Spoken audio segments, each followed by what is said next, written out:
Hey everyone, today we are talking about professional women's hockey.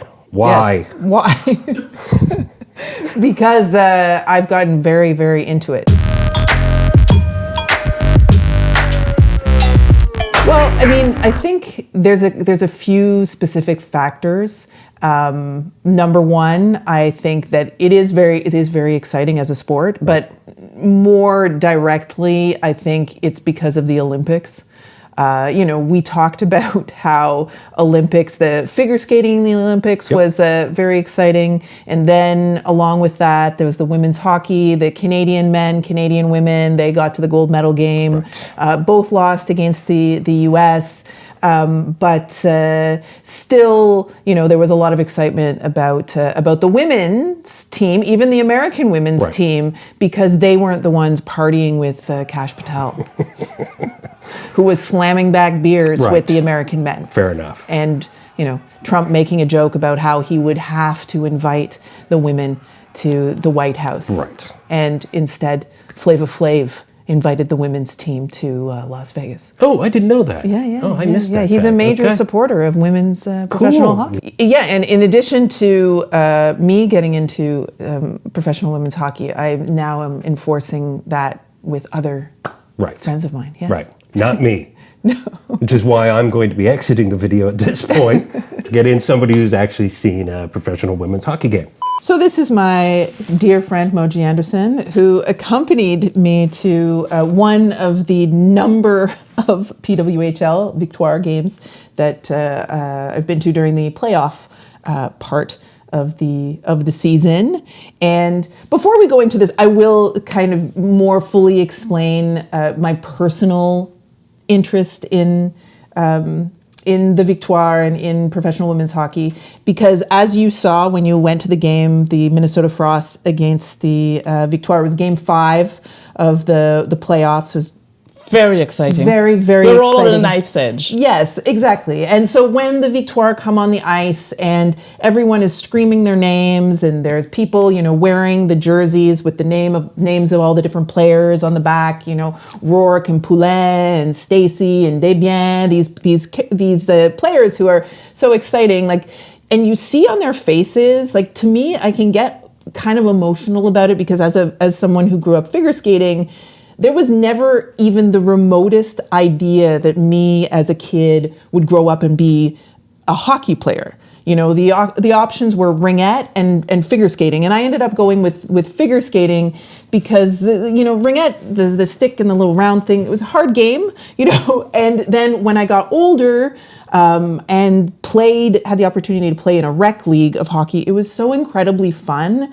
And it just made me think, what if back when I was, 9, 10, 11, what if women's hockey was available? I'm really tall, I'm too big to really be a figure skater. I love figure skating, but what if I'd had that opportunity? And I kind of, when I saw those players standing there, I think you could see almost in their eyes this sense of, I can't believe I'm here. And all these people are screaming our names and we're playing professional hockey to a huge crowd. It's just really moving to me, and it does make it a really exciting game.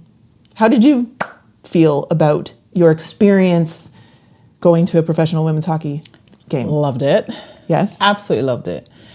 There was, from we entered the stadium, I would say, there was a sense of openness and freedom and acceptance and inclusivity. Mm-hmm. And that was wonderful to see. Yeah. And to skip to the very end, actually, as we were leaving, I remember pointing out, I think it was to you, there was a little boy in a jersey with Poulin on the back. Yeah. A boy with a woman's name on his back.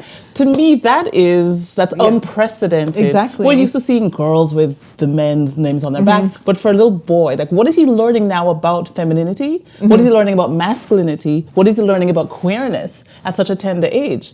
Yes. So I thought that was really very powerful. So that leads me into the question you're going to ask me, because you wrote it down in the book. What did I notice? So I noticed that. I noticed the queerness of the entire event. And so I just mentioned a couple of examples of that, but also what I now know is called an intermission. So the period between the periods, between the periods. Yeah. the period, they had this performer, Sarai, Yes. Sarai, who is queer. Yeah. And very outwardly so. And very clearly so.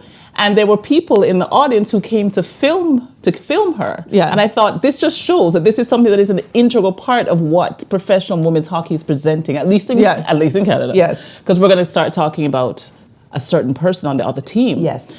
Whose name we can't mention without going boo. Yes. Yeah. So there was that level of inclusivity, obviously, and that level of queer friendliness. And then another example of that was, as people who watch these, sports knows, there's going to be a point where there's cameramen who are going to be filming people in the to go crowd. up on the Jumbotron.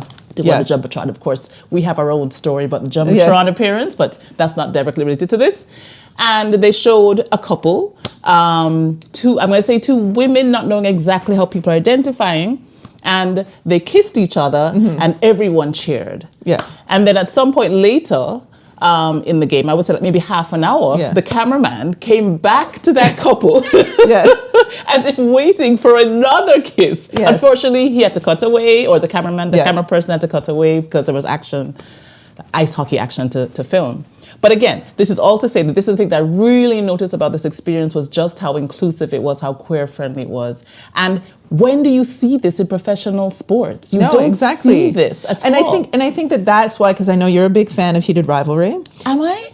Just a little bit. Just a little bit. Yes. And I feel that the excitement around Heated Rivalry, part of that is because it's not what you see in the NHL. Exactly. Like that idea of the openness, etc., is in Heated Rivalry, and that makes it so unique and so exciting. And here in the PWHL, I was reading online after the last game that I went to, in which Laura Stacey, number 7, she had been hit quite hard and was injured. And who comes over? But she's the assistant captain, the captain of the team, Marie-Philippe Poulin, who is her wife.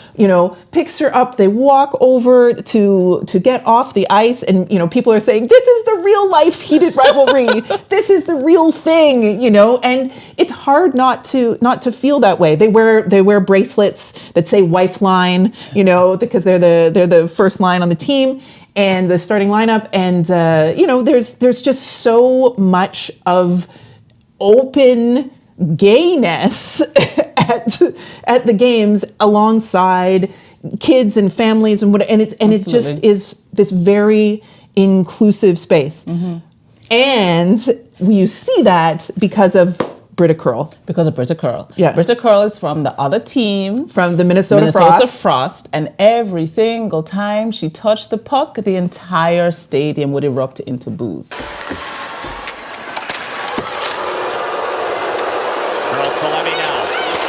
Every single time. There was not a time she touched it and that didn't happen.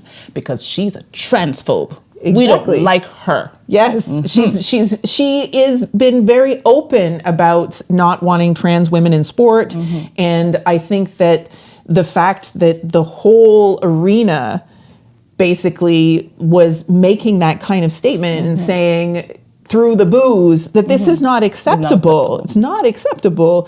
I think is also another element that makes watching professional women's hockey so edifying. At a time when I would say that trans folks, LGBTQ folks in general, there's so much pressure on what is considered acceptable, unacceptable, especially within the United States, to have a league where it is so open and someone who is voicing the kinds of opinions that you would expect from the American administration is getting booed. It gives you sort of a sense of hope, even if it's hard to, when you're watching a game like that. And I think that hopefully, because there's an expansion now, there's 4 new teams that have been announced. Okay. And some of them, Detroit, for instance, when they offered up the season tickets, they were gone very quickly. I know friends of mine are talking about getting season tickets for the Victoire. I think that we can only expect this to grow and grow. And I guess I think the last thing is, yes, go ahead. No, don't interrupt. I just have to remember that I have a question. Mm-hmm. Okay, is I think it's also the lack of fighting.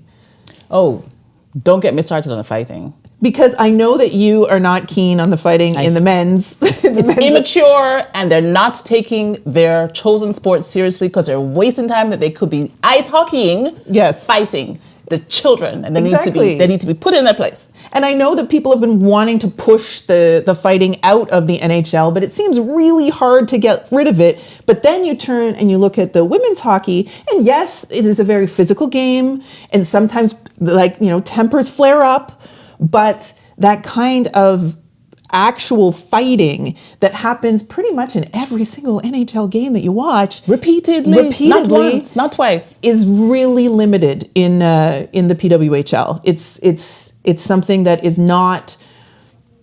It's just been accepted that it's not tolerated. It's not part of the game, and if it happens, then you're ejected. Then you're penalized. And Britta Curl has been ejected for this. Boo! Okay, your question. So so I'm wondering how much of what I experience, what we experience as the queer friendliness and the inclusivity of the Montreal Victoire, how much of that is applicable to other teams, because it's Montreal. I went to fans of the show, just so you know that I went to McGill, loved it. And one of the reasons I loved it was because of this openness. When it came to queerness, lots of other things. So is this a Montreal phenomenon, this inclusivity stuff? So when you say that Detroit's going to have a team, okay, is Detroit also going to be booing the transphobe? Are they going to have women kissing on the Jumbotron? Like, what do you think?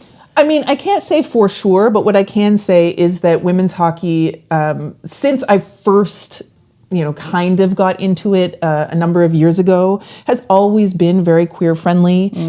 Players have been out, which is completely different than the NHL. And one of the big things about the heated rivalry discussion and discourse around that is just this fact that people are not out in the NHL. Absolutely. But I think that those factors around women's hockey would mean that it's more likely that this Victoire environment can be replicated in other places, because when you watch the Victoire in other cities, and the great thing about the PWHL is that you can always watch the games on YouTube, and it's for free, which is very different than other professional sports, and has really kind of brought to the fore the excitement about that.